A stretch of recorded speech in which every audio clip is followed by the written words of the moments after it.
जय माता दी। सभी श्रोताओं और दर्शकों को मेरा नमस्कार। आप सभी का स्वागत है आपके अपने YouTube चैनल कहानी टॉकीज पर। तो आइए आज जसपान करें श्रीमद् देवी भागवत महापुराण में स्कंद 1 में अध्याय 13 का। इससे पूर्व के सभी अध्याय हमारे चैनल पर अपलोड किए गए हैं, आप हमारे चैनल पर जाकर जरूर सुनें। तो आइए आरंभ करते हैं। राजा सुद्दुम्न की ईला नामक स्त्री के रूप में परिणति, ईला का बुद्ध से विवाह और पुरुरवा का उत्पत्ति, भगवती की स्तुति करने से ईला रूपधारी राजा सुद्दुम्न की सायुज्य मुक्ति।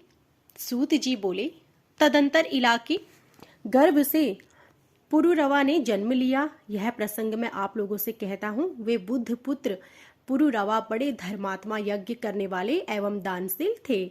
सुद्दुम्न नामक राजा थे, वे बड़े ही सत्यवादी और जितेंद्रिय थे। एक बार वे सैंधव घोड़े पर आरूढ़ होकर आखेट के लिए वन में गए। उनके साथ कुछ मंत्री भी थे। वे राजा कानों में कमनीय कुंडल पहने थे। आजगव नामक धनुष तथा बाणों से भरा अद्भुत तरकस धारण करके उस वन में भ्रमण करते हुए रुरु मृग, हिरण, खरगोश, सुअर, सांबर, भैंसों, वन मुर्गों को मारते हुए तथा यज्ञोपयोगी अनेक वन पशुओं का वध करते हुए राजा कुमार नामक वन में प्रविष्ट हुए। वह दिव्य वन समेरु पर्वत के निचले भाग में था, जो सुंदर मंदार वृक्षों से सुशोभित था। वहां अशोक वृक्ष की लताएं फैली हुई थी तथा मौल सिरी की सुगंधी उसे सुशोभित कर रही थी। वह वन साल, ताड़, तमाल, चंपा, कटहल, आम, कदम्ब और महुए के पेड़ों से सुशोभित था तथा जहां तहां माधवी लता मंडप के समान छाई हुई थी। उस वन में दाडिम, नारियल तथा केले के वृक्ष शोभित हो रहे थे और वन जूही, मालती तथा कुंद की पुष्पित लताओं से चारों ओर से घिरा हुआ था। वहां हंस और बतख विचरण कर रहे थे। बांस एक दूसरे से रगड़ खाने के कारण हवा में मधुर ध्वनि कर रहे थे तथा कहीं भ्रमरों की मधुर गुंजार वन प्रांत को गुंजित कर रही थी। इस प्रकार वह वन सब प्रकार से सुखदायक था। कोयलों की ध्वनि से मंडित तथा पुष्पों से युक्त वृक्षों को देखकर अनुचरों के साथ राजा सुद्दुमन अत्यंत प्रसन्न हुए। राजश्री वहां प्रवेश किया और उसी क्षण की स्त्री के रूप में परिणित हो गए। उनका घोड़ा भी घोड़ी के रूप में हो गया। इससे वे राजा चिंता में पड़ गए।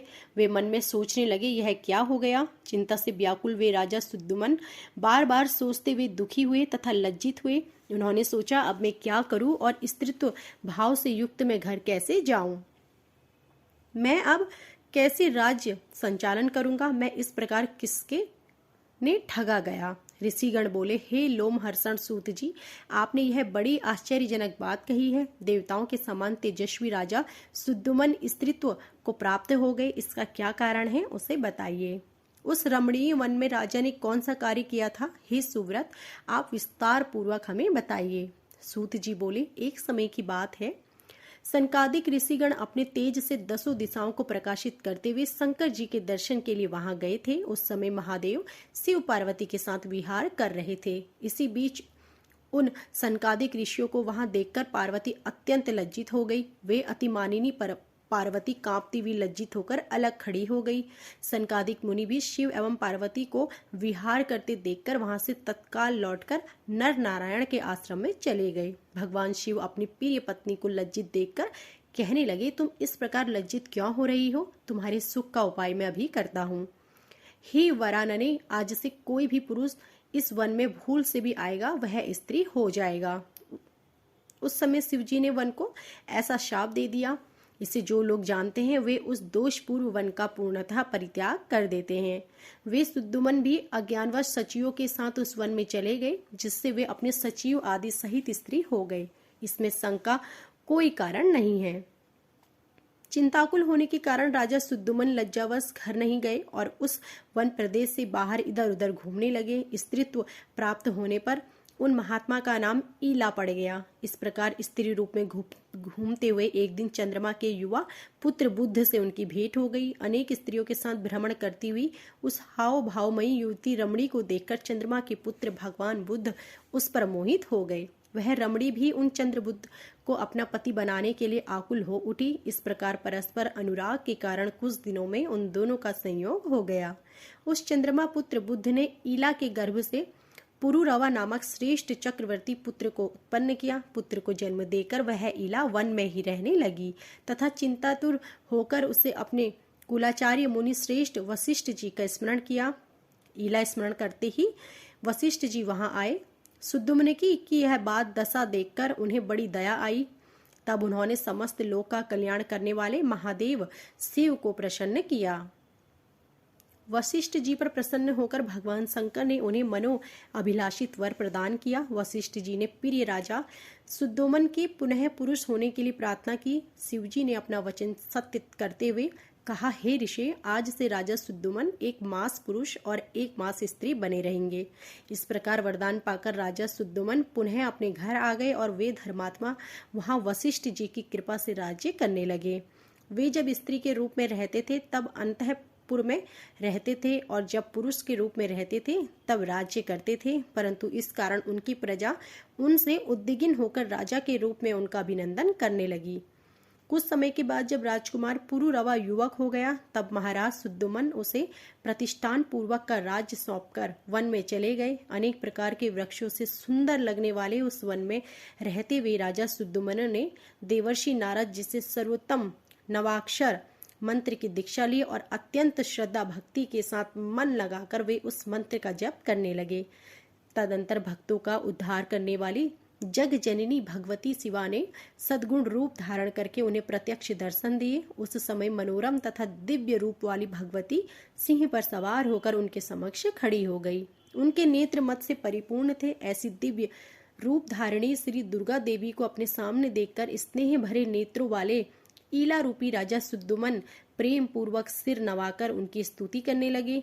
ईला ने कहा, हे भगवती, आप जगत प्रसिद्ध वह दिव्य रूप जो संसार के लिए कल्याणकारी है मैंने देखा है। हे जननी, सुर समूह से सेवित आपकी भक्ति मुक्ति प्रदायक चरण कमली मैं वंदना कर रही हूँ। हे अम्बे, इस संसार में कौन मनुष्य आपको संपूर्ण रूप से जान सकता है, जबकि मुनि एवं देवगण भी उसे देखकर विमोहित रहते हैं। हे देवी, आपके संपूर्ण ऐश्वर्य तथा मुझ जैसी अकिंचन पर दया, यह सब देखकर मुझे आश्चर्य हो रहा है। हे माता, जब शिव, विष्णु, ब्रह्मा, इंद्र, सूर्य, कुबेर, अग्नि, वरुण, वायु, चंद्रमा और अष्टवसु भी आपके प्रभाव को नहीं जानते हैं, तब भला गुण रहित मनुष्य आपके गुणों को कैसे जान सकता है।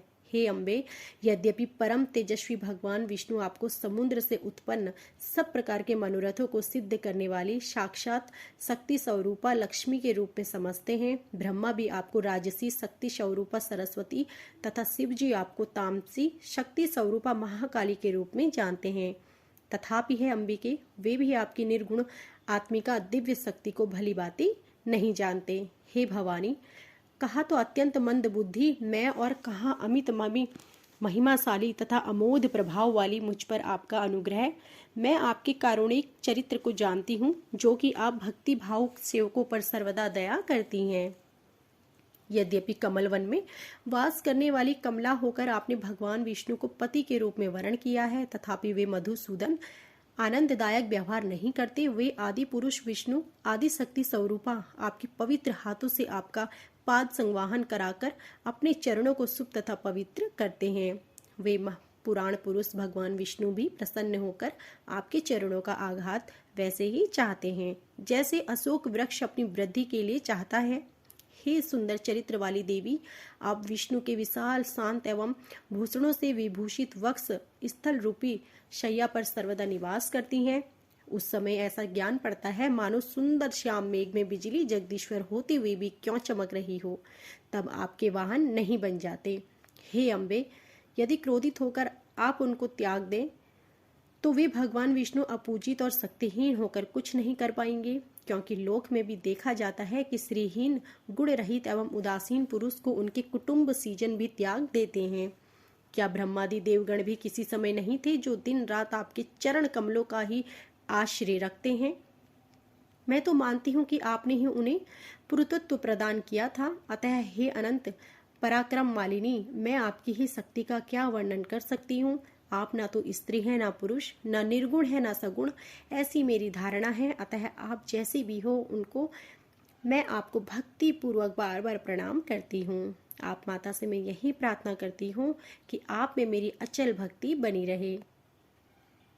सूत जी बोले, इस प्रकार स्तुति करके राजा सुद्दुमन उनके शरणागत हो गए और भगवती ने भी अत्यंत संतुष्ट होकर उन्हें अपनी सायुज्य मुक्ति प्रदान की। तब उन देवी की कृपा से सुद्दुमन ने मुनियों के लिए भी अति दुर्लभ साक्षात परमपद प्राप्त किया।